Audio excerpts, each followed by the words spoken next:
이거는 이제 제 하민이한테 말을 높이는 건 좀 너무 이상하겠죠? 맞추셔도 됩니다. 네. 일단은 뭐 약간 그치 애매하니까 그냥 이거는 팬들이 저에 대한 엽서를 만들어 준 거예요. 네, 모금을 해서 제가 만든 게 아니고 그런 의미가 좀 좋은 것 같고요. 엽서도 다 팬들이 만들어 준 거예요. 그래서 사인해서 그럼 일단 드리고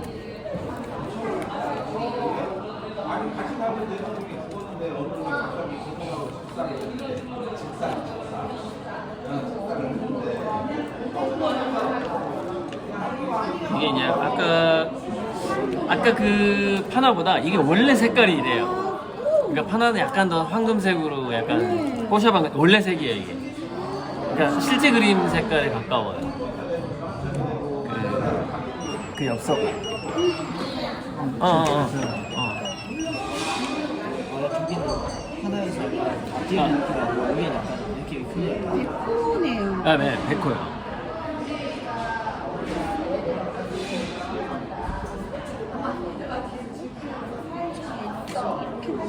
그러면 일단 사인 다 끝내버리고.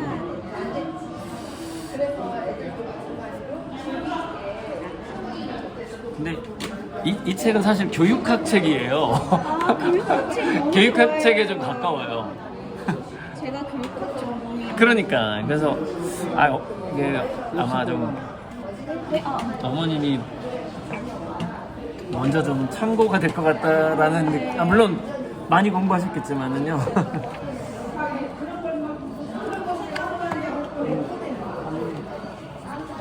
조금 미지근하게 해요.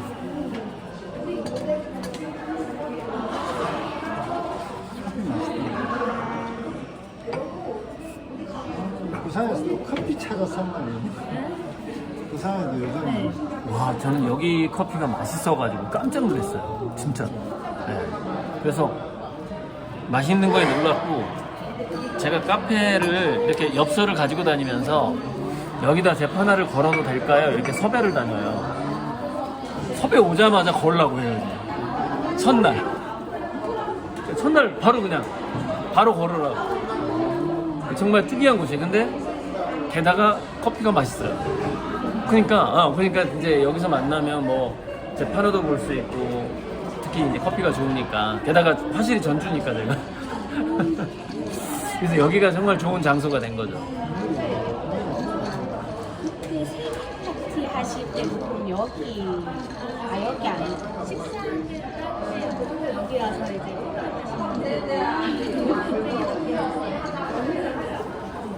식사하는데 어디? 한정식. 이 근처 한정식집.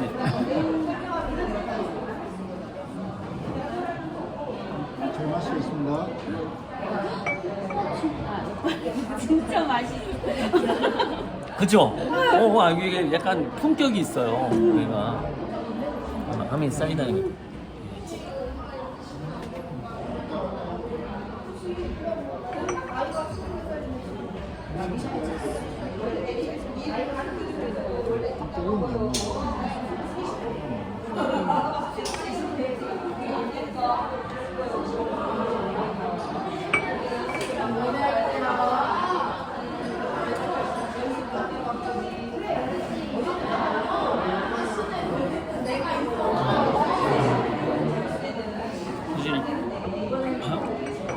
하민이가 그 파동에 대해서 저는 사실 최근에 지금 유튜브를 봤어요. 그러니까 실제 본방은 잘 몰랐고 이제 그 덕장님, 그러니까 팬클럽 회장 덕장님이라고 그러는데 덕장님이 얘기해줘가지고 이제 막 찾아봐서 검색하고 그래서 알게 됐는데 막 슈레딩거 파동 방식 나오고 그래가지고 깜짝 놀랐어요. 진짜. 난 그거 외우지도 못하는데 공식. 원래는 그 이다른 공식이었거든요. 원래 슈레딩거 원래는. 방정식 엄청 긴 거였는데 이제 제목을 방송에서 작가님이 제목을 달라는데 이걸 어떻게 적게 할 수가 없어서 제가 그냥 사진을 찍어가지고 아, 보내드렸는데 이렇게 보내주시면 안 된다고 하시는 걸. 아니 작품 제목이 무죄도 있는데 아무거나 하는 데지 뭐. 둘이서 어떻게 해야 되지 이거를 아. 계속 가만히 있으니까 이제 그쪽에서 답장이 없으니까요. 그냥 그대로 그냥 쓸게요. 그냥 복사해서 쓰겠다고 이렇게 하셨는데 이제 위에 공식은 안 나오고 그냥 바로 공식. 아, 그랬구나. 근데 그게 굉장히 방송에서 너무 재밌었어요. 그 장면. 진짜 재밌었어. 왜 읽을 수가 없으니까. 처음에 방송 나왔을 때 MC 선생님께서 그 무디그 신을 저는 그걸 예상했거든요. 그러니까. 처음에 하기 전에 막 나올 준비를 했어요. 나올 준비를 하고 준비를 무디그 신을 무디그 신다고 딱 나오더라고요. 이건 진짜 너무 재밌었어요. 일단은 이제 서로 사인을 했으니까 여기서 카메라 앞에서 내가 먼저 받을까? 잠깐만. 홍보해줘야 돼. 예. 우리 하민 작가 사인과 그림이 함께 있는, 네. 어쩌면 이 파동과 입자에 대한 그러니까 그 저희 우주의 생성과 소멸을 가지고 있는 우주의 생성과 소멸. 네. 요즘에 저도 유튜브에서 막 촉근이란 무엇일까? 뭐 이런 거 막 그림을 그리면서 되게 설명하거든요. 그 영상이 있어요. 찾아봐요. 그래도 아마 제가 그림 그리면서 제가 느낀 과학의 그림을 저희가 표현했다.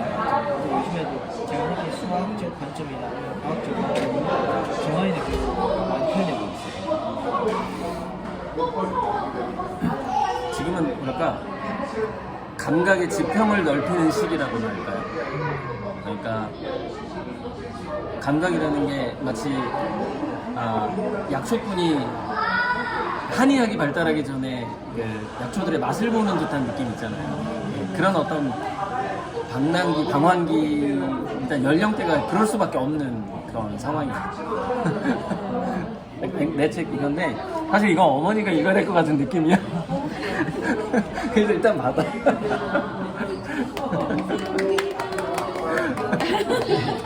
그리고 이 잡지는 인터뷰 잡지. 그러니까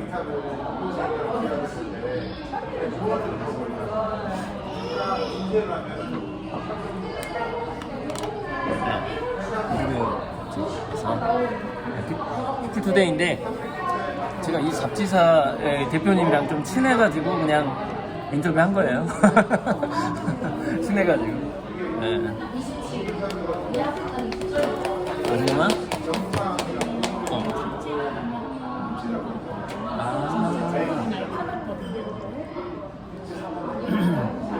그러니까 음성만이라도 그건 자체 녹음이 되고 있는 거다. 되고 있는 걸 어떻게 봐? 레드. 오케이. 잠깐만. 이게 우리 그 팬클럽 회장님이 목소리 좀 여기가 괜찮아? 이거 멜빵이 앞으로 이렇게 밀어나가지고 좀 멀어져 버리더라고. 이게 이제 화면 따로 음성 따로 녹음되는 건데 연동을 못 시켜가지고. 근데 오늘은 그냥 첫 만남이고 해서요. 그냥 아무거나 막 말하기. 아무거나. 그래서 뭐 주제 정하지 말고. 네네. 그냥 이렇게 뭐 그림으로 들어가면 되게 심각하고 재미없고 또 아버님도 오셨고 했는데 아버님 혹시 운전병? 예, 저는 자리를 이어서 왜요? 혼자 있으는 걸 좋아하시는 게요? 운전을 계속 아침부터 계속 해가지고. 그럼 어디서 쉬셔야 되겠구나. 네. 네네. 아유. 그러면 하민이는 형제 자매는? 형아. 아, 형이 있어요? 형이 25살. 아. 그녀고 있어요. 그냥. 네. 제가 10년 터울로 자녀를 이제 낳으려고 원래 결혼 때 그렇게 계획했었어요. 10년 터울이다 보니까 보통 형제 문제가 다르게 뭐라고 하죠? 싸우기는커녕 되게 많이 도와주는 느낌이 많이 있어요. 멘토 멘티가 돼버렸겠네. 맞아요. 네. 그래서 형아 책을 어렸을 때부터 2살, 3살 때 형아가 철학책을 그때 읽고 있었거든요. 아. 그때 그러니까 형아가 이렇게 두꺼운 책을 읽고 있으니까 아. 애기였는데 자기도 그거를 들고 다니면 형처럼 되고 싶었던. 아, 그래서 일찍 대학 서적을 읽었구나. 네네 맞아요. 아, 나 계기가 있어. 그러니까 저는 삼촌하고, 그러니까 같은 미대 나온, 서울대 미대 나온 삼촌이 있어요. 저랑 딱 10살 차이가 나요. 그러다 보니까 이제 저는 이제 세대가 좀 있으니까 지금 생각나는 게 개간 미술. 그러니까 지금 월간 미술의 전신이 개간 미술이에요. 그래서 삼촌이 개간 미술을 보던 게 생각이 나는 거예요. 제가 초등학교 때. 네, 초등학교 때 그 삼촌이 미술 잡지를 본 거죠. 그러니까 저도 뭐 같이 보는 거죠. 성인 미술 잡지를 초등학교 때부터 보게 된 거죠. 그러니까 약간 비슷한. 그러니까 저는 근데 삼촌이 화가였기 때문에 좀 더 미술 쪽을 많이 이렇게 접할 수밖에 없는 그렇게 된 거예요. 저희 형이 철학책을 많이 보는 그 경험이 되지만 저희 어머니가 교육학 쪽으로 오셨잖아요. 그러다 보니까 집안에서 철학책을 굉장히 많이 읽으셨어요.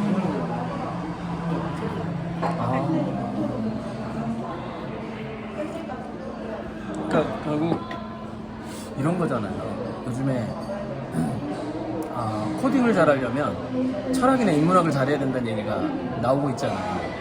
왜냐면은 기능공은 인공지능이 대신 해주기 때문에. 근데 일찍이 미술 쪽은 철학의 시대로 넘어가 버리는 게 언제쯤이라고 봐야 되지? 사진 나오고 나서 인상파 시절부터 이미 철학의 시대로 넘어가 버린 거죠. 더 일찍 시작했죠. 미술 쪽은. 그래서 오늘 아침에 제가 영상 찍으면서도 이제 팬들하고 소통을 영상으로 하니까, 그러니까 이제 팬들이 저한테 10,000원 이상 투자하신 분만 1,500명이에요. 1,500명. 그러니까 재료비를 후원한 분만 1,500명 이상이 돼요. 그러니까 그러다 보니까 그 많은 사람들을 이렇게 한꺼번에 만나기도 힘들고 지역적으로 만나고, 그래서 부산 갈 때 이렇게 만나고 하려고 했던 거고. 그래서 유튜브로 소통을 하고, 꼭 저한테 하고 싶은 말 있으면 댓글로 달아주세요. 이런 식으로. 저는 진짜 작품에만 정말 집중하실 수 있고 하실 수 있고.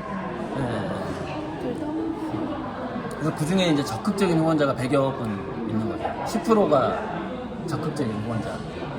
저도 곧 팬이 될 감사합니다. 이제 아미가 된다. 다양한 아미가 혜택이 있습니다. 혜택이 많아요. 요즘에 작품을 하면서 약간 갈등이 되는 것 같아요. 그 작품이 저한테 철학이라 보이고 그 작품에 제 철학이 보여야 되는데 이제 어떻게 해야 될지 고민이 좀 있어요. 그림을 그릴 때마다 고민이 많죠. 그러니까 이런 것 같아요. 최근에 했던 방송에 얘기했는데 성 어거스틴의 명언 중에서 나는 시간에 대해서, 그러니까 나는 평소 시간에 대해서 알고 있다. 그래서 누군가가 나에게 시간이 뭐냐고 물어보면 나는 시간에 대해서 모른다. 이 명언이 있거든요. 그러니까 무슨 얘기냐면 가슴 속에서 정말 나의 알미 파동처럼 존재를 해요. 근데 그림으로 표현해봐 그러면 표현을 못 하겠는 거야. 그리고 표현을 딱 하면 어떻게 돼버리냐면 나는 A to G를 표현하고 싶었는데 C만 나오는 거예요. 그러니까 그게 하나의 장면으로 압축해 나간다는 게 자기가 표현하고자 하는 욕망을. 그래서 몇 살 때까지 대부분 20대까지 그 미대생들이 경험하는 게 뭐냐면 사족을 많이 단다. 항상 교수님들한테 혼나요. 야 좀 요약해서 말을 해 뭐 이런 거지. 우리가 이제 예를 들자면 그 법정에서 변호사가 왜 필요하냐면 이렇게 소송할 때 억울한 사람들은 말이 많아. 말이 많은데 변호사는 자 이게 저 사람이 하는 거짓말이 뭐예요? 당신이 판사한테 호소하고 싶은 게 뭐예요? 이거를 정리해 준 게 변호사거든요. 그것도 가장 핵심적인 문장으로 짧게. 그러니까 마치 그런 것처럼 우리가 내 감정과 내 그 어떤 욕망의 변호사가 돼야 되는 거야. 그래서 내가 변호사가 된 다음에 마치 뭐 이렇게 100페이지짜리를 한 페이지짜리 문서로 만들 수 있어야 되는 거지. 그러니까 그걸 수련 과정이 뭐 대학생들도 그걸 못해요. 미래생도. 그래서 맨날 교수님 혼나거든요. 얘기해봐. 그러다 보니까 그 하나의 책을 작품을 담아야 되는데 맞아. 하나만 담기 너무 맞아. 여러 작품 계속 나오고 그런 막 얼마나 동기부여가 강하면 이 나이 때 10대 때 진짜 다 표현하고 싶죠. 그래서 결국 스티브 잡스가 말했던 커넥팅 닷처럼 일단은 이게 점 하나가 이제 내가 하나 어쩔 수 없이 A to G에서 내가 오늘은 이거밖에 표현을 못하겠어라는 한계를 인정하면서 점 하나 찍듯이 그냥 한계에 적응을 해야죠. 그러니까 내가 불만족에 적응을 해야 되는 거지. 만약에 불만족에 그냥 겸손해버리는 거지 뭐. 그래 나 지금은 30점짜리밖에 표현 못해. 오케이. 그러니까 이렇게 인정해버리는 거야. 그럼 되게 마음 편하고 그림이 더 많이 나오지. 나 80점짜리 이상 그릴 거야 해버리면 하루에 10개 나올 게 한두 개밖에 안 나와. 그러면은 문제가 뭐냐면 그러니까 저도 이제 제가 20대 때 목표가 뭐였냐면 뭐 가장 좋은 그림을 그리겠다가 아니었어요. 나는 내 경쟁자들보다 가장 많은 그림을 그리겠다가 목표였어요. 20대 때는. 근데 40대가 넘어서면 그렇게 할 수 없는 약간 창피하니까. 야, 너 나이 40 넘어서 이거밖에 못 그려. 이 소리 약간 의식이 돼요. 40이 넘으면. 근데 20대까지는 절대 의식할 필요가 없거든요. 사실 30대도 괜찮아요. 막 당황해도 되는 거니까. 그러니까 예를 들자면 20대에는 20점짜리만 그릴 거야. 30대에는 30점짜리만 그릴 거야. 이렇게 생각하고 피카소 그림이 49점이라고 생각하면 돼. 난 50 넘어서 피카소 능가할 거야. 이렇게 하면 되는 거지. 좀 간단하게 얘기하자. 나의 불안정성을 인정하는 작품을 그러니까 되게 평균 점수를 우리가 이제 공교육 다니다 보면 사실 평균 점수를 막 올리려고 하면 더 점수 안 나오는 것처럼 이게 자기 작품에 좀 이렇게 과몰입하고 이게 막 완성도에 너무 이렇게 하려고 하면 이게 좀 더 힘들어지고. 근데 이제 저 같은 경우는 100호 이상의 그림을 그리잖아요. 그러다 보니까 그림을 망치면 하나 망칠 때마다 100만 원씩 사라지는 거예요. 그러니까 사실 재료비도 무시를 못하는 거예요. 종이에다 그릴 때하고 좀 달라요. 캔버스 자체가 70만 원이니까 하나가. 그러니까 난 실수하면 100만 원이 날아가 보니까 그런 재료비의 문제도 있고 또 이제 사실 40세 넘어서 이렇게 실패율이 높아지면 또 그것도 약간 좀 보여주기가 사람들한테 그러다 보니까 부담감이 생기는 것 같아요. 화가님도 그런 생각 하실 줄 몰랐어요. 엄청 이제 그런 고민을 처음에는 막 이렇게 하는 게 저는 너무 좋았어요. 그렇게 표현할 수 있다는 것 자체가 맞아요. 너무 감사했어요. 근데 이제 보여지고 하니까 의식적으로 약간 10쪽 의식한 맞아요. 그게 저는 싫었던 거예요. 근데 그게 약간 슬럼프처럼 약간 파도 타기 하는 것처럼 막 그런 때가 오고 또 이제 극복해야 되고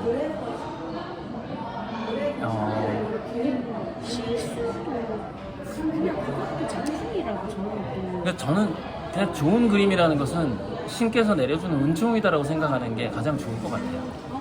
그러니까 내가 일부러 한다고 해서 생기는 건 아니다. 하지만 우리가 뭐 진인사 대천명 얘기하듯이 제가 20대 때 생각했던 그래도 나는 우리 동료 경쟁자들보다 개수로는 이기겠다 이 생각, 양으로 내가 이길 거야. 그것이 하나의 기본적인 자세가 되면 얼마든지 은총이 되는 거죠. 때가 되면.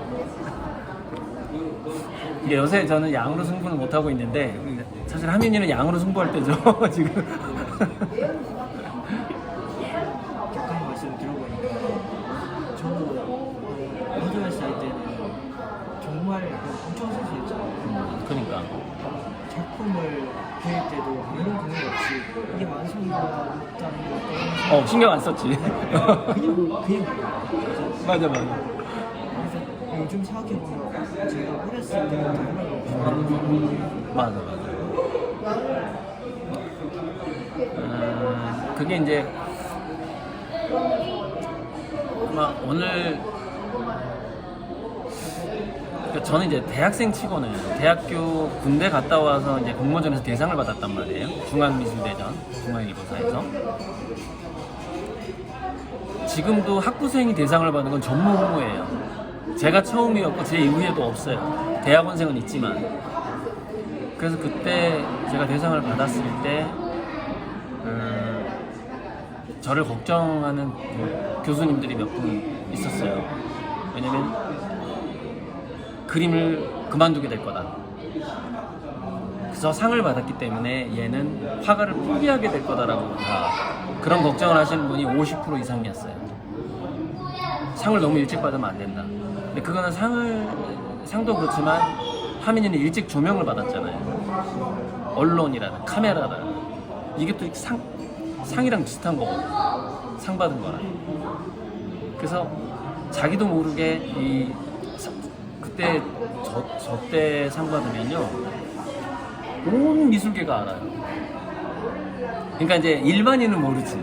일반인은 모르는데 같은 전공자의 전부가 쳐다본다라는 그 부담감이 생겨요.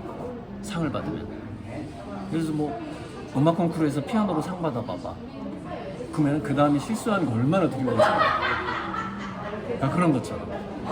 그러니까 하민이가 일찍 조명을 받으니까 실은 두려움이 이제 이게 싹 트는 겪을 수밖에 없는. 근데 저는 그런 부담감도 거기에 대한 회의감도 사람들이 제가 조명을 받으니까 천재라고 계속 하잖아요. 맞아. 천재. 그 호칭. 그거 되게 위험한 건데. 엄청 안 좋아해. 그게 위험한 거야. 맞아. 기사 이게 쓸 때 부담돼. 그 용어는 제발 좀 빼주세요. 하민이가요. 다른 걸로 대체해달라고. 이런 자리 아니면 이런 얘기를 들을 수가 없다. 네네 맞아요. 재밌다 이거. 맞아, 되게 부담스러워 이게. 그러니까 아까 내가 일찍 상 받은 거랑 되게 비슷한 거예요. 그 부담감이.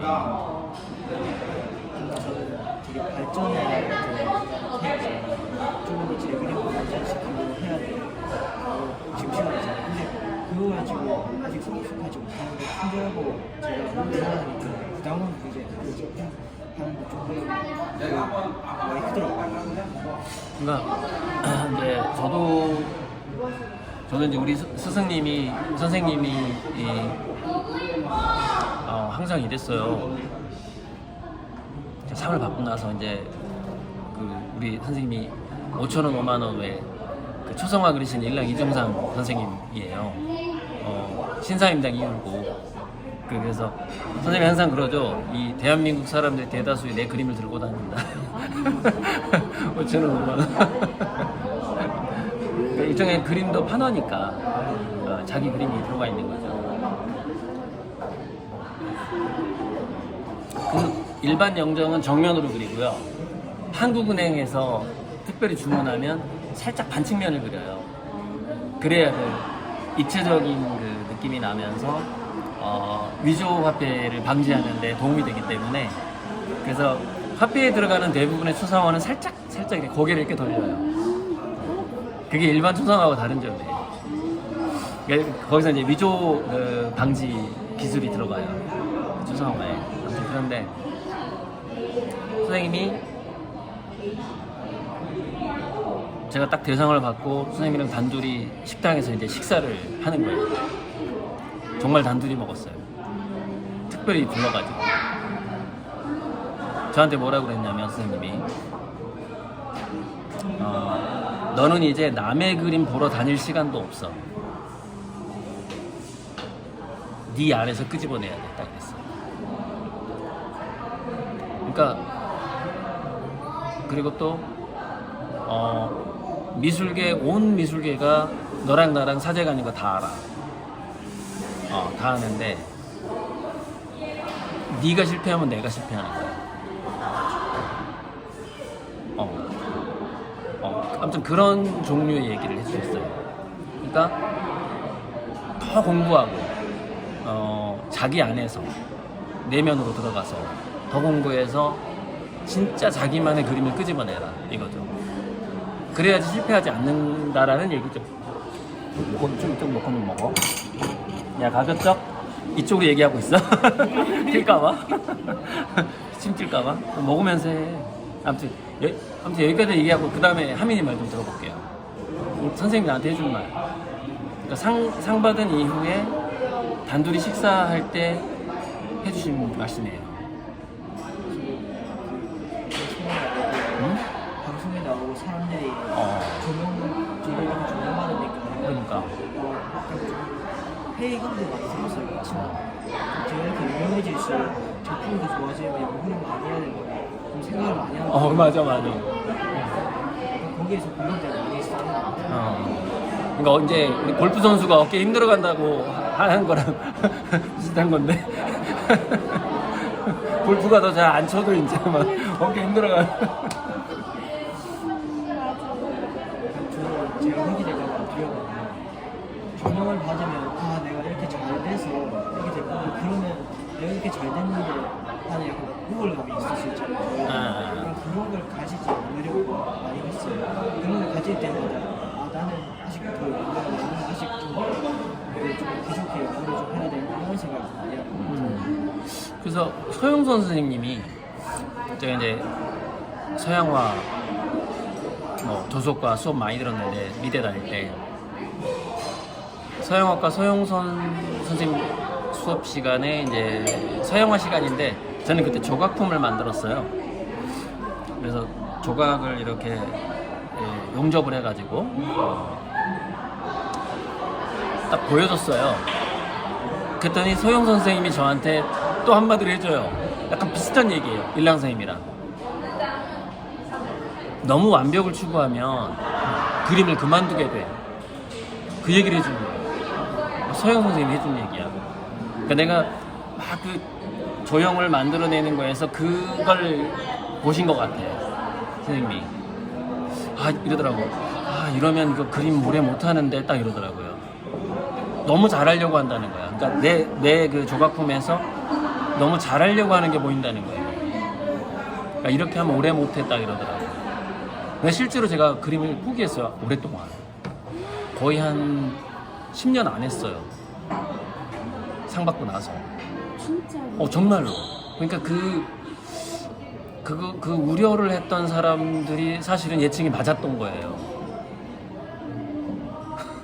그러니까 그게 어떤 생각이 드냐면 이제는 연습 게임 같은 거 부담 없이 그리는 것조차 보여주기가 이게 미안한 거예요. 그 상이 꽤 큰 상이었단 말이에요. 사실 뭐 다른 사람들은 40 넘어서 받는 상인데 제가 26세에 받았단 말이에요. 그러니까 15년 먼저 받았잖아요. 15년 정확하게 딱 15년을 까먹더라고. 정말이야. 그래서 이건 40 정도 돼야 보통 이제 막 전시 막 여러 번 하고 개인전도 여러 번 한 다음에 40대 초반에나 받을 상을 26세에 받았어. 그러니까 딱 정확히 15년 일찍 받았더라고. 그러니까 대상을 받을 만한 나이보다. 근데 정확하게 내가 15년을 까먹었어. 아니 까먹었다기보다는 그림을 잘 못 그렸어. 붓을 들기가 좀 두려움이 있었단 말이야. 무게가. 그렇지. 근데 그때 절대 까먹으면 안 되는 선생님의 말씀. 네 안으로 공부 열심히 하고 네 안으로 깊이 들어가라. 그것만은 놓치면 안 되는 거지. 15년 동안 책을 많이 읽었죠. 그러니까 그림을 안 그릴 때는 독서를 많이 하는 거예요. 그러면 되는 거야. 그 작가 생활 때 제 주변에 계신 분들이 막 말씀하시는데 저는 생각합니다. 아 잠깐만. 이거 옷이 스치면 노는 대로. 얘랑 스치면 막 천이 스치는 소리가 녹음이 돼요. 그래서 좀 올려야 되겠다. 오케이. 네.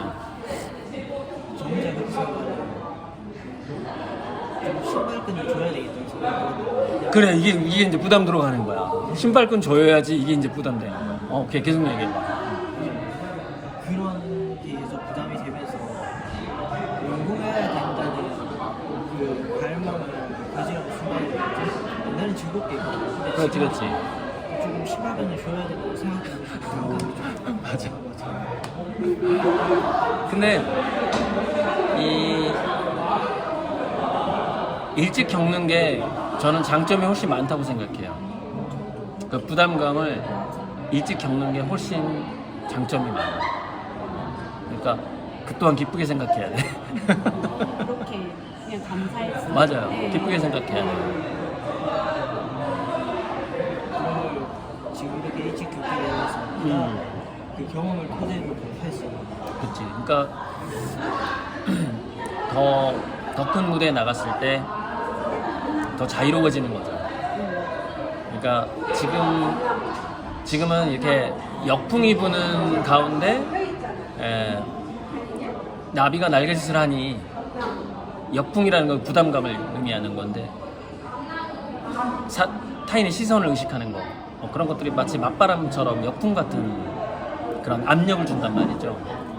거기서 내가 날갯짓을 하는데 나는 나비인 거예요. 얼마나 힘들겠어요. 나비가 이제 참새로 변하고 참새가 매로 변하고 마지막에는 이제 독수리나 그 천사농인가 왜 막 바람을 잘 타면서 바다를 막 대륙을 건넌다는 그 새에 천사농 그다음에 이제 뭐 장자의 비유에 나오는 뭐 붕새처럼 진화를 할 수 있는 기회가 빨리 온 거예요. 그러니까 나비가 맞바람을 느껴야 돼. 그래서 날갯짓을 막 해야 되거든요. 빨리 왔는데 빨리 오면 좋은 점이 뭐냐면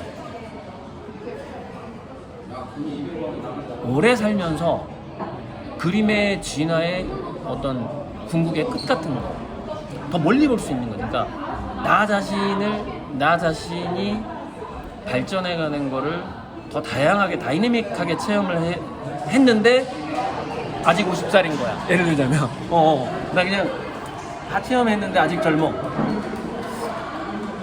그 느낌.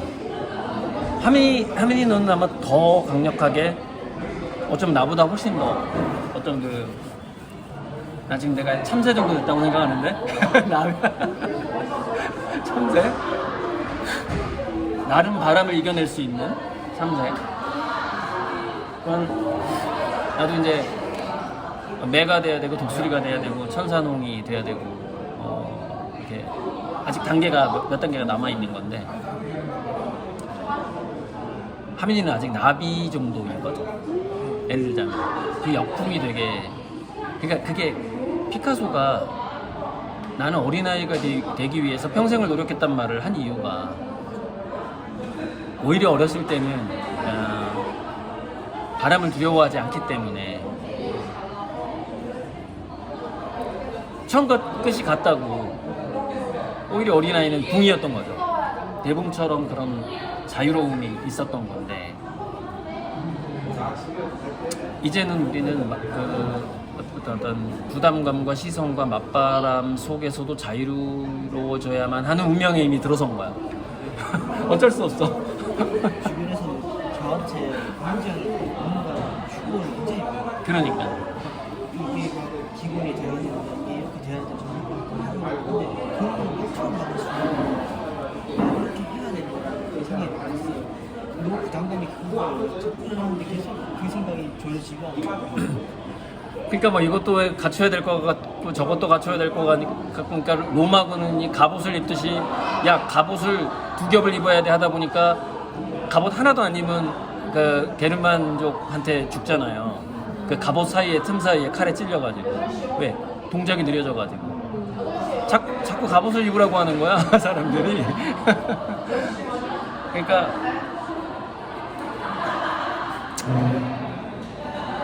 갑옷을 입지 말고 러닝을 해야지. 그러니까 달려야지 뭐 그냥 계속 달리고 갑옷을 입어야 된다는 생각. 그러니까 제가 제 책에도 이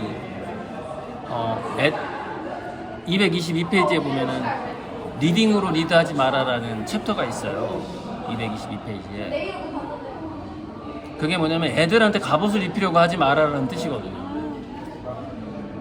리딩으로 리드하지 마라. 맞죠? 챕터 222페이지. 갑옷을 입히려고 하지 마라. 이거.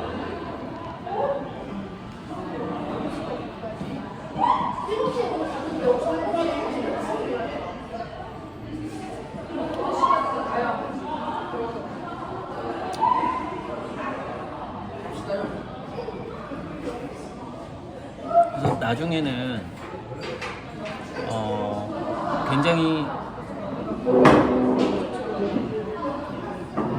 그 크리틱이라고 하는 건데 우리가 이제 카톡으로 그림을 주고받으면서 서로 이제 크리틱을 하는 거야. 얘는 무슨 얘기냐면 내 그림을 카톡에 올려주면 야 뭔가 하나 반드시 비판을 해야 하는 어떤 의무감 같은 거. 굳이 단점을 찾자면 뭐 이런 거. 뭐 굳이 나는 이 태양의 이 빛이 한 줄기가 더 있었으면 좋겠다 이쪽에 뭐 이런 거. 만약에 화천대유다 그러면은 그렇게 뭐냐면은 서로를 이게 까는 걸 원칙으로 하는 거지. 그림을 제가 어떻게 감히 선생님의 그림을 그렇게 하지 말고 미국이나 이런 데는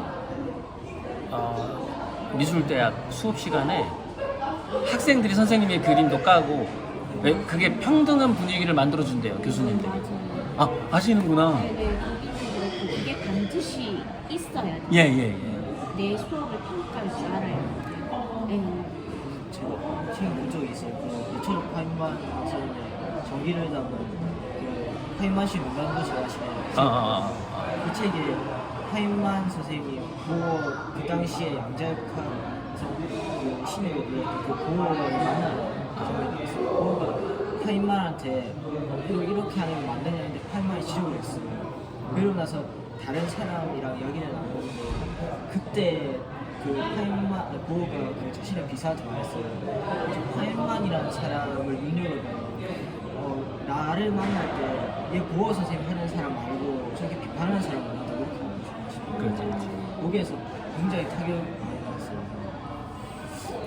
그래서 우리 동양의 그 군사부일체 사상 때문에 한국 미술대학이 아직도 그 분위기가 좀 당연하죠. 그렇지. 어쩌면 약간 그래서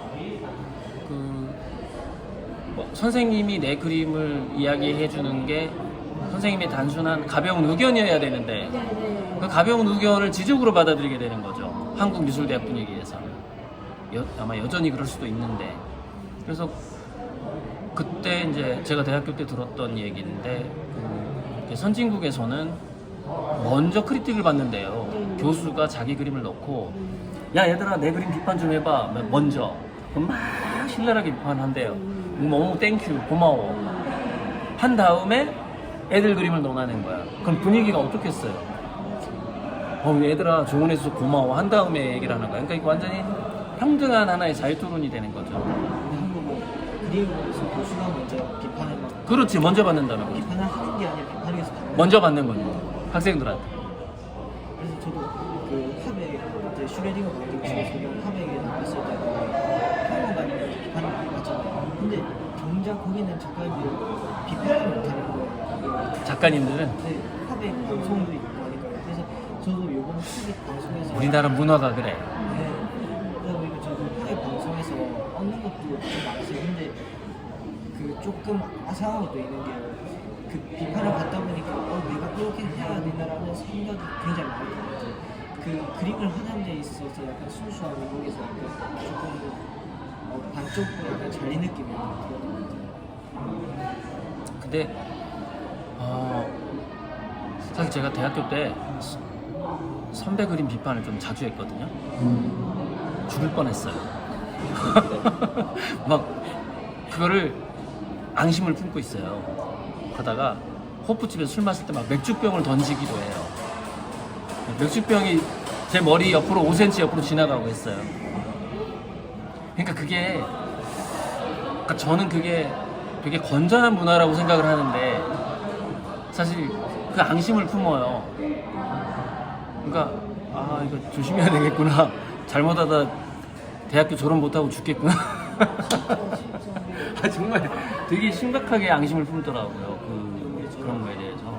근데 오히려 저는 그림을 봤을 때 누군가 비판을 하잖아요. 근데 그걸 받아들이고 저만 느낌으로써 그 사람에게 다시 비판을 할 수 있는 재료를 보여야 된다고 좀 생각합니다. 근데 그렇게 앙심을 품는다는 건 왜냐면 그 동료들끼리는 좀 그러니까 같은 학교 내에 있으면 되게 더 경쟁심 되게 심하거든. 좀 달라. 그냥 이렇게 오며 가며 만나는 화가들하고는 좀 그 사람들끼리는 할 수 있지. 근데 맨날 보는 사람들은 이게 되게 진짜 문제인 것 같아요. 조심해야 되겠다. 우리나라 경쟁 교육 예. 그게 지금 없어지지 않는 이상 네네, 맞아요. 계속 그러니까 이제 하민이의 시각과 저의 시각에서 서로의 그림에 있어서 되게 전반적인 분위기라든가 부분적인 기법이라든가 도대체 어떤 내용을 그렸는데 이렇게 나온 거야 라는 어떤 대화라든가 이런 그런 부분들이 좀 필요한데 상대방의 말을 하나의 10,000분의 1의 의견이라고 받아들이는 되게 가벼움도 있어야 되는 거지. 되게 가볍게 받아들여요. 근데 그걸 되게 무겁게 받아들이니까 사람들이 망신 품고 이러는 거야. 그냥 스쳐 지나가는 10,000명 중에 한 명이 한 이야기야 이렇게 생각해야 되는데 지 뭐 잘났다고 막 이런 식으로 이제 막 근데 하긴 저는 좀 학교에서 약간 교수님들이 이뻐하는 편이라서 더 싫어하는 그러니까 더 위험해지고 막 그런 게 있긴 했어요.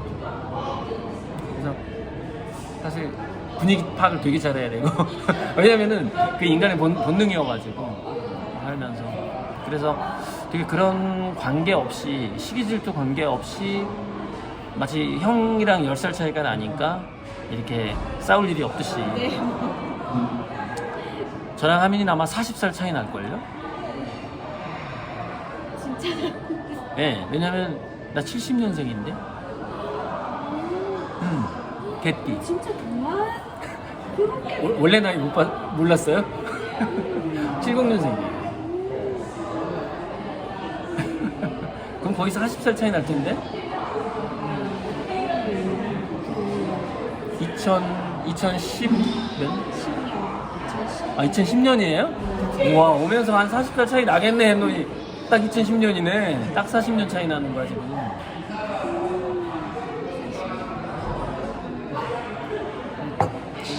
화면에 나갔을 때 평론가이고 저랑 40살 차이에서 30살 차이 나시잖아요. 그러지. 그런 의견을 들었을 때 저는 처음에는 굉장히 깜짝 놀랐어요. 왜냐하면 처음에 사람들에게 약간 칭찬을 받는다 이렇게 받으니까 놀라는 거예요 지금. 그래서 이거를 되게 그때 무겁게 받아들였어요. 그림을 그려나가다 보니까 이 평론도 도움이 될 것 같긴 하지만 내 작품에서의 도움이 안 되겠다 이런 생각이 많았거든요. 평론가들 문제 많아. 나 되게 싫어해 평론가들. 진짜 진심으로. 그래가지고 난 제가 평론가들 안 사겨. 안 사귀고 내 그림 내가 평론해. 그러니까 하민이도 자기 그림을 자기가 평론하는 게 좋아. 그러니까 나는 이렇게 생각하니까 그게 되게 철학적인 용어나 과학적인 용어를 자연스럽게 변호사처럼 그러니까 자기 그림에 자기 변호사가 되는 거지.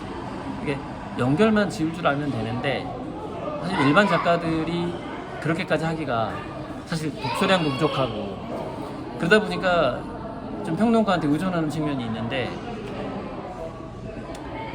휘둘려. 그래서 또 하백에서 휘둘려. 하백에서도 평론가들에서 자신이 가지고 있는 지식을 하시는 거예요. 그렇지. 작가님들이 뭐 하시는 거예요. 그걸 보고 딱 평론가의 귀에 딱 막히는 거예요. 아, 그렇지. 딱 귀에 눌려버리고 막 네. 휘둘린다는 게 그러니까 저는 언어화 자체를 그다지 뭐랄까 긍정적으로 보지는 않아요. 어떤 표현을 이렇게 마치 정의 내리듯이 분석하듯이 이렇게 나오는 것 자체가 그게 거위가 황금알을 낳는 게 아니라 그냥 똥을 싸는 것일 수도 있거든요. 그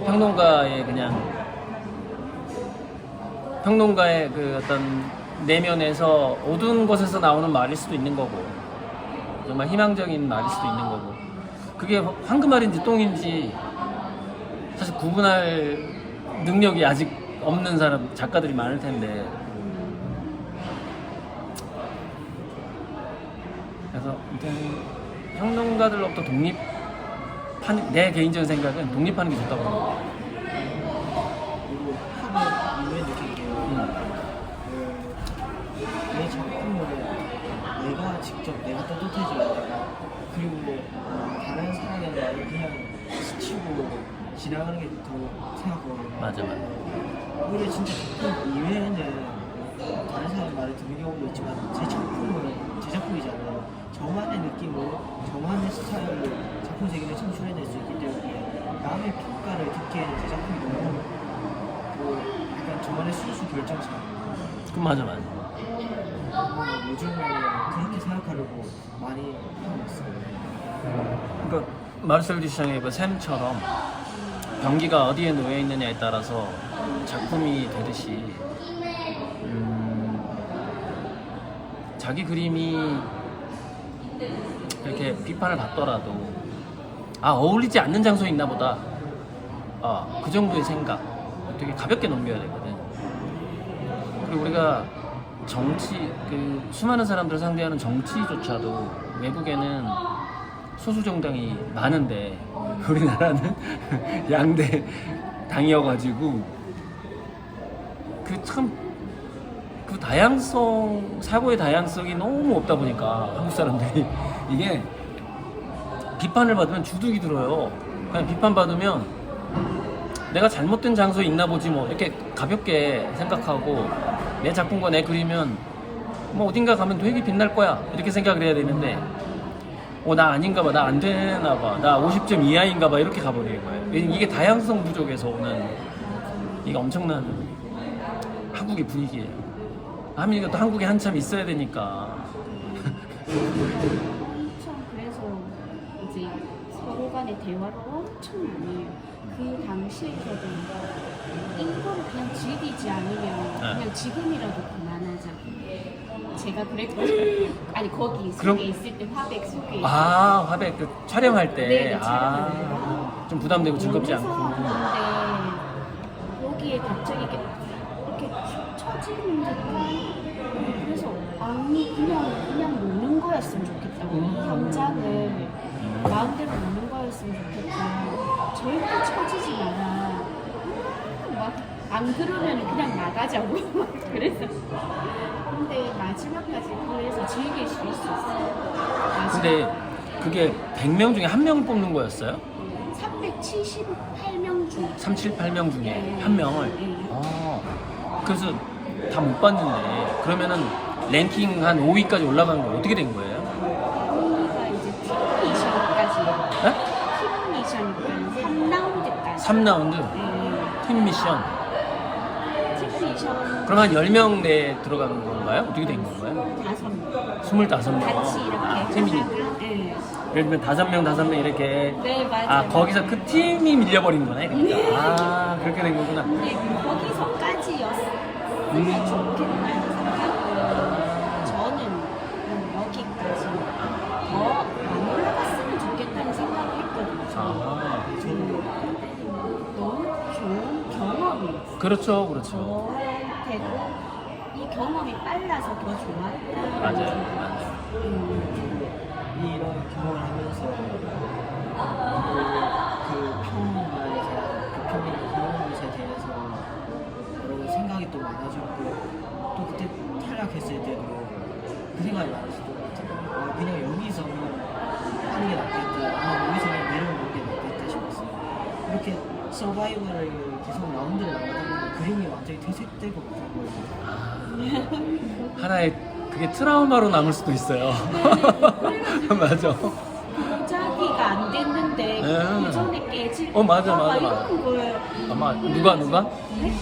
평론가가? 아니 하민이가? 하민이 그게 네가 한 표현이었다고? 아, 난 좀. 그때 한 표현이 나도 동료 어른이. 진짜 도자기가 돼야 되는데 그렇지. 그 안에 구워지기 전인데 그 전에 깨질까봐 두렵다고 그런 걸 그래, 정확한 표현이에요. 맞아. 그래가지고 아직도 요약도 못 바른 상태인데 그렇게 되니까 그러니까 아직 그 테라코타 되기 전에 나와버린 거지. 약간 700도 올라가기 전에 한 200도쯤에서 우리 그냥 집에 가자.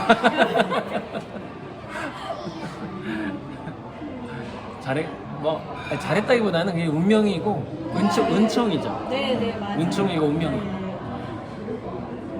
너무 재미있었고 작가님 이렇게 서로 간에 소통할 수 있는 상대가 없다 보니까 이제 그 속에서 가면은 작가님들을 많이 만날 수 있어요. 아, 그 그래서 친구들이 이제- 많아질 거야, 이제 이렇게 된 거지. 네네네. 그래서 이제 하겠다고 맞아. 다양한 분야의 네. 작가님들 만나고 이야기하고 싶다. 그것만으로도 우리는 좋은 거죠. 근데 그 이제 어느 분야나 보면은 그 선생복이라는 게 있거든요. 뭐 교육학도 마찬가지고 리처드 파인만도 마찬가지고 뭐 아인슈타인은 안 그랬겠어요? 뉴턴조차 거인의 어깨 위에서 내가 멀리 보았을 뿐이다 이렇게 말하는 사람인데 이제 그 거인들을 만나야 되는 건데 선생복이 있어야 돼. 정말. 많이 또 그 뉴턴이 말했던 것처럼 저도 그림을 그릴 때 지금 있는 작가님들에 비해서 영향을 있었는데 옛날에 있는 작가님들한테 영향을 많이 받아요. 이상파학원이나 피카소 같은 큐비즘 작가님들이나 추상화 작가님들의 그런 이야기를 보면서 저만의 작품을 만들어가야 되겠다. 또는 이런 파격적인 행동에 대한 약간 좀 갈망을 좀 하는 것 같아요. 왜냐하면 이 작가님들은 그 평론가들이나 그런 지금에 있는 사람들의 상관없이 자신만의 작품을 만들었잖아요. 그래서 내가 예전에 강의 여기 적어줄게요. 강의가 있는데 한번 먼저 들어보고.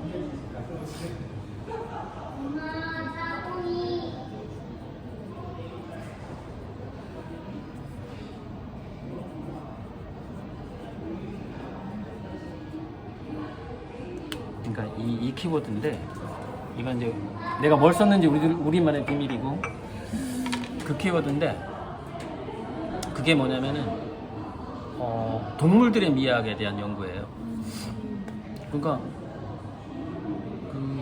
보면 원숭이가 그린 그림하고 돼지가 그린 그림이 있는데 비싸게 얼마에 700만 원 이렇게 팔리거든요. 원숭이화가 돼지화가 얘기 못 들어보셨어요? 들어보긴 많이 그 700, 800에 팔리고요. 그 다음에 저기 아프리카인가? 태국에 가면 콩이라는 코끼리가 있어요. 코끼리 그림이 300만 원에 팔려요. 코끼리가 이렇게 꽃을 그리는데, 그러니까 이제 그 가격을 떠나서 과연 그 사람들이 그 원숭이, 코끼리, 돼지가 그린 그림을 호기심에 신기해서 사느냐? 그렇지가 않아요. 제가 봤을 땐 미학이 있어요. 멋있어. 마치 피카소가 5살 때 그린 것 같은 느낌이 있어요. 그러니까 그 원숭이, 아니 그렇지, 원숭이 맞지? 원숭이가 콩이었나? 코끼리가 뭐였고, 아무튼 이름이 좀 정확하진 않아요. 돼지 이름도 까먹었어. 돼지와가 이름도 까먹었는데, 그 그림을 산 사람이 누구냐면 전문 컬렉터예요. 그러니까 관광객이 산 게 아니에요. 일반 화가들의 미술품을 사서 모으는 사람이 원숭이가 그린 그림을 샀어요. 근데 거기에 절묘하게 이렇게 위로 분수가 퍼지는 듯한 라인을 그었는데, 이렇게 연필 같은 거 이렇게 그 되게 무심하면서도 막 발전 뭔가 이렇게 폭파하는 듯한 느낌. 아 맞아. 이 한이지가 그린 거랑 비슷한 곡선이 나와요. 이거. 그 이게 나와요. 원숭이가 그린 그림이 있는데 막 선을 여러 개 그렸어요. 근데 이런 모양이야. 딱 이 모양이야. 이런 모양의 선을 그려요, 원숭이가. 약간 꽃병처럼 위가 약간 퍼지게 선을 그어. 진짜 미학이 있다니까? 그러니까 전문 컬렉터가 그 그림을 사죠. 그래서 이제 이 책이 거기에 대해서 연구한 책이에요. 근데 책 제목은 나 까먹어 버렸어. 근데 그 2개의 키워드를 치면 책 제목이 딱 나와. 제목 까먹어 버렸는데 뇌과학 책이에요. 뇌과학 책이에요. 저도 궁금해요. 이 동물들이 그림을 그릴 때 어떻게 이렇게 값을 주고 왜 이렇게 사람들이 사고 이렇게 그런 심경을 약간 이런 거 문제 같고 TV나 또 검색창에서 그런 걸 볼 때마다 그게 좀 생각이 가끔씩은 있었던 것 같아요. 맞아요. 그리고 우리가 사실 자기 그림도 사실 스스로 자기 그림 점수 평가할 수 있잖아. 내가 10개 그렸어. 그러면은 대충 나오잖아요. 아 이건 좀 잘 됐고 이거는 보통이고 이렇게. 원숭이도 그래. 원숭이도 잘 나오는 게 있고 못 나오는 거 있고 이래요. 그러니까 잘 나오는 게 700~800에 팔리는 거지. 못 나오는 건 안 팔리고. 그리고 저는 나름의 있는 것 같아요. 제가 저로서 좋아하는 작품이 있잖아요. 근데 그거는 상대에 봤을 때는 조금 어렵고 좀 아닌 경우도 있는 경우가 많더라고요. 근데 제가 이건 조금 이뤄둬야 되겠다. 좀 내 선에서는 이건 조금 고쳐나가야 되겠다 하는 작품은 진작에 사람들한테 눈길을 끌리는 경우가 굉장히 많더라고요. 그건 굉장히 로망적인 것 같아요. 근데도 저는 계속 지금도 저만의 느낌을 계속 고수하려고 하고 있어요. 그러니까 저는 어느 때가 온다고 봐요. 일단 다양하게 지금 사실 자기 안에서 끄집어내는 과정이잖아요. 그런데 자기 안이 카오스야. 막 불타오르고 있고 용광로야. 막 화산 용암 같은 어떤 광물질이 나올지 몰라 지금. 그런 상태에서 다이아몬드를 캐려고 하면 안 된다는 거죠. 그 용암을 그냥 분출시켜야 된다는 얘기죠. 그래서 자기 그림이 그냥 굳어버린 마그마처럼 시커하더라도 그 과정을 겪는 게 성장의 과정이에요. 그래서 조급해하면은 부작용 나고 반대. 그러니까 아까 맨 처음에 얘기했던 20대는 20점짜리 그림만 그릴 거야. 이게 좋을 것 같고 피카소가 49점이야 이 정도 생각하는 거. 부담감을 확 덜어버리는 거죠. 요즘도 색깔에 쓰는 것도 굉장히 약간 한 가지의 색깔 굉장히 많이 쓰는 것 같아요. 저는 더 어려운 거야. 한 가지 색깔로 아름답게 한다는 건. 제가 동양화 전공이잖아요. 수묵화 이제 흑백으로만 아름답게 그려야 되잖아요. 그래서 선생님들이 언제 채색을 하는 줄 알아요? 흑백으로 그렸는데 마음에 안 들 때 채색을 해요. 동양화가들. 직접 선생님이 고백한 걸 나 들은 거야. 왜냐면 이게 흑백으로만 해서 90점이 나왔어요. 예를 들면 자기 마음이 흡족해. 그럼 최고의 그림이고요. 흑백으로 뭐 산수화나 뭘 했는데 한 70점짜리가 나오는 거예요. 근데 폐기 처분하기엔 좀 아까워. 그때 채색을. 색으로 커버하는 거야. 그러니까 우리가 단색화 한 가지 색깔로 그 드로잉이라고 보통 얘기하는데 한 가지 색깔로 연습하는 게 그 더 하드한 연습이죠. 그러니까 강훈련 강한 훈련이죠. 이게 작가가 약간 자신의 철학을 갖지 않고서는 나올 수 없는 되게 강한 훈련이에요. 저도 그 그림을 그릴 때는 항상 그 미술에 관련된 걸 많이 보거든요. 그 단색과 추상화인데 그럴 때마다 작가님들이 다 대부분의 철학을 가지고 계시는 거예요. 어떤 단색화를 그리든 그게 똑같아 보이시거든요. 그럼 컬러는 현혹시키기 위한 거지. 이렇게 약간 내 그림 이뻐라고 이렇게 약간 화장하는 듯한 느낌이 물론 이제 그렇게 일반화할 수는 없는 건데 정말 잘하는 사람은 단색화로도 엄청난 작품을 만들어낸다는 거죠. 그리고 그게 더 훨씬 수준이 높은 느낌을 줄 수가 있는 거죠.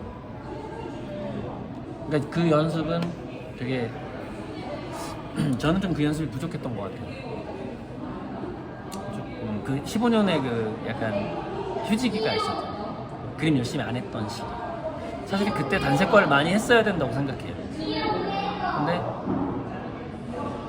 단색화로 방황하는 것보다는 책을 읽었는데 다 장단점이 있을 수 있다고 생각해요. 그러니까 어찌 보면은 제가 단색과 연습으로 15년을 보냈다면 지금과는 좀 전혀 다른 그림을 그리고 있었을 수도 있어요.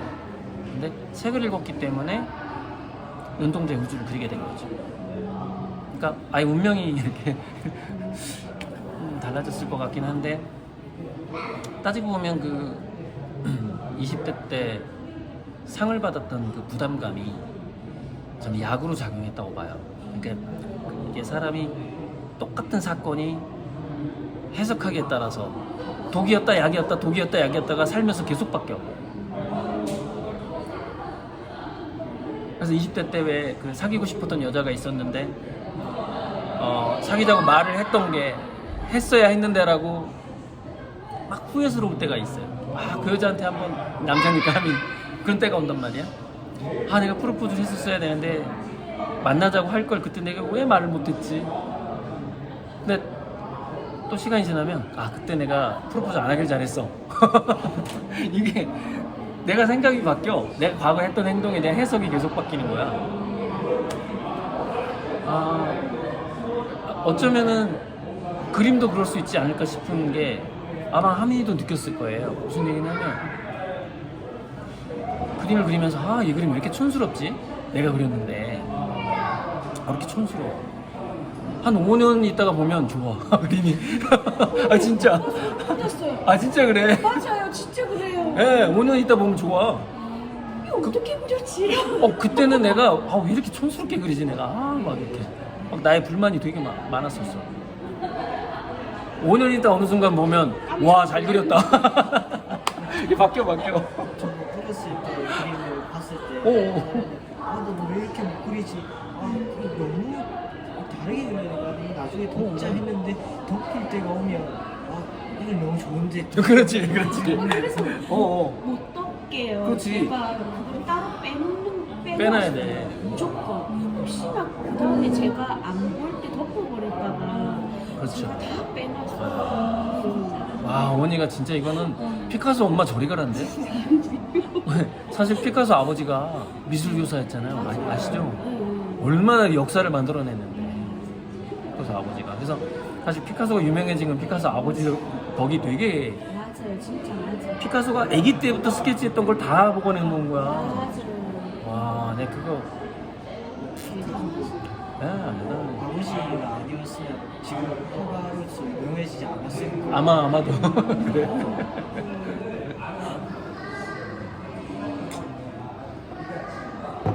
그러니까는 결국에는 과정에 충실한 게 답이네요. 뭐 지금의 이 어설픈 순간을 즐겨라 뭐 이 정도? 맞아요, 진짜. 그래서 되게 부담을 많이 좀 이렇게 덜어야 될 것 같아요. 다음에 이제 우리가 소통할 때는 굉장히 구체적으로 들어갈 수 있어. 아니, 사실 저는 크리틱에 대한, 그러니까 미술 교육자로서의 재능도 제가 있다고 생각해요. 근데 그걸 발휘해 본 적은 한 번도 없어요. 진짜. 왜냐면 나는 입시 미술 구상화를 가르쳤을 뿐이지 추상화에 대해서 크리틱을 해볼 경험이 없었죠. 왜냐면 대학 교수가 아니니까.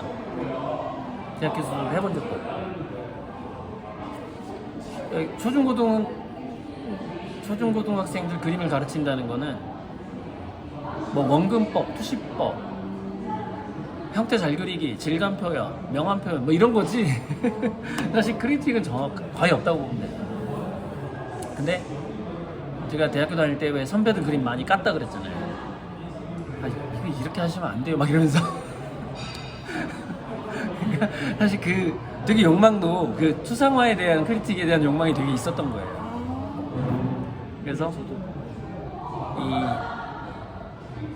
추상화라 하더라도 뭔가 그 사람만의 개성을 좀 더 드러낼 수 있게. 그러니까 좋은 그림에 대한 방향성은 없잖아요. 방향성은 없는데 그 사람이 이렇게 속마음으로 지향하는 바가 있잖아요. 맞아. 그 그림을 보면 이 사람이 이쪽을 지향을 했구나. 예를 들면 시계 방향으로 보면 6시 15분을 지향을 했네 이 사람이. 근데 6시 20분을 그렸어. 또는 6시 10분밖에 못 그렸네. 그런 게 느껴진단 말이에요. 각 그림마다 각 그림의 그 그림이 완성되고자 하는 그림의 욕망이 느껴지는 거죠. 그 작가의 욕망이 느껴지는 게 아니라 그림이 무생물이지만 이 그림은 이쪽으로 나아가고자 하는구나 라는 거를 느껴야지 그게 크리틱이 가능하거든요. 되게 그러니까 그림마다 각각의 생명체가 돼버린 거야 이미. 그래서 그놈을 느낄 수 있어야 돼. 그놈. 그 그림 딱 이건 이미 하민이 게 아니야. 하민이 몸에서 나왔지만 마치 부모님이 자식을 낳는데 이미 내 손을 떠났어. 그리고 자기를 정확히 닮지도 않았잖아요. 사고방식도 다르고. 그것처럼 그림도 화가의 손을 떠나면 자기 운명이 이제 딱 있는데 전시하기 전에 1단계, 2단계, 3단계, 4단계에서 이루어지는 게 크리틱이란 말이에요. 너 사람들한테 보여주기 전에 이거 이쪽 방향 좀만 한번 다듬어 봐. 이런 게 사실 교수님들이 하는 역할이잖아요. 전시하기 전에, 보여주기 전에, 화실에서 또는 학교에서. 그래서 좀 그런 욕망도 많이 있었어요. 오지랖 떨고 싶은 욕망. 오지랖 욕망이 좀 있었는데 이게 해본 기회가 없었죠. 그림을 그리면서 굉장히 커지는 것 같아요. 또 미술에 관한 책을 보거나 또 영상을 볼 때는 나도 사람들한테 나만의 차를 이렇게 보여주고 싶다, 나만의 작품으로 아예 사람들한테 완전히 보여주고 싶다 열망을 많이 가지고 있어요. 그림을 전에 그림을 그리면서도 나는 이런 작품을 할 거야 되게 마음이 아프잖아요. 그러니까 제가 다이아몬드 가공 비율을 자주 들어요. 그래서 다이아몬드 원석을 이제 가공사가 예술가들이죠. 다이아몬드 가공은 예술가들이 할 때 다이아몬드가 컬러가 있고 T가 있어. 점. 근데 다이아몬드에 그 검은 점이 있으면 안 되거든요. 맞아. 그걸 빼고 가공을 맞아. 해요. 가공하는데 고민할 때가 있다는 거예요. 가공사들이 조금 흐문이 있는데 그 다이아몬드 클수록 값어치가 있잖아요. 이걸 크게 가공을 할까? 아니면 이 흠을 제거하고 작게 두 개를 만들까? 이게 이제 고민스럽다는 거예요. 그래서 이게 나이가 어릴수록 캐럿수를 높이고자 하는 그 욕망이 더 큰 거죠. 그러다 보니까 그림에 티가 많아. 근데 점점 나이가 들면 이제 그 캐럿 수가 크면은 또 값어치가 이렇게 다이아몬드계에서 그보다는 좀 더 이제 완벽한 가공을 하고 싶어 하게 되는 거죠. 그래서 잘라낼 걸 많이 잘라내게 됩니다. 그러니까 근데 아마 지금 그 어쩌면 본인이 다이아몬드 가공사라고 치고 두 가지 전략을 다 써보는 건 어떨까 싶기도 해요. 되게 퓨어하게 딱 내가 이 그림에서는 A to G에서 딱 이렇게 뭐 F만 할 거야. F만 넣을 거야. 그리고 이 그림은 이제 욕심이 많아. 자기 본성대로 다 집어넣을 거야. 그래서 이게 시계추처럼 자기 욕망을, 자기 관점과 욕망을 의도적으로 옮겨보는 거죠. 이건 좀 퓨어하게, 이거는 버라이어티하게, 이렇게 왔다 갔다 하면서 그러면은 마치 전혀 다른 사람이 그린 것처럼 나오는데 거기서 시너지가 막 생기는 그런 구조가 돼요.